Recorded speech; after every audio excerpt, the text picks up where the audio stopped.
আমার মতো আমার ভিডিওরও কোনো ডিসিপ্লিন নেই। শিখাচ্ছিলাম একটা ব্যাগ বানানো। শেখাতে মনে হলো যে এই ফাঁকা ভেসলিনের কৌটোটা দিয়ে কিছু একটা বানাই। দেখুন এটাকে সুন্দর করে কেটে নিয়েছি। আর কেটে নেওয়ার পরে যে পরিমাণ লোশন বেরিয়েছে তা দিয়ে কিন্তু ২ দিন মেখে ফেলা যাবে।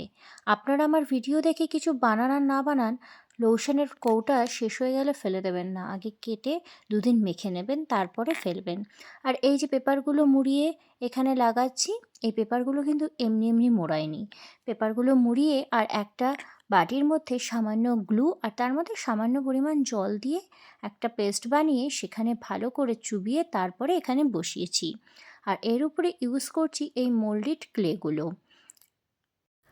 আমার ইচ্ছে মতন আমি করছি। আমার কাছে কোনো আইডিয়া ছিল না আমি কী বানাবো। তবে পাহাড় আমার বরাবর ভীষণ পছন্দ, তাই মনে হলো একটা পাহাড় আর তার উপরে যদি ঘর এরকম কিছু একটা বানানো যায়। তো সেই মতনই একটা প্ল্যান নিয়ে বসে পড়েছিলাম।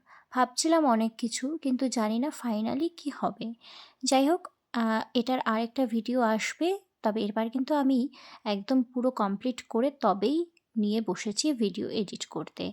কালকেই কিন্তু এর সেকেন্ড পার্টটাও চলে আসবে। আর এই পার্টটুকু কেমন লাগলো অবশ্যই কমেন্টে জানাবে। বাই।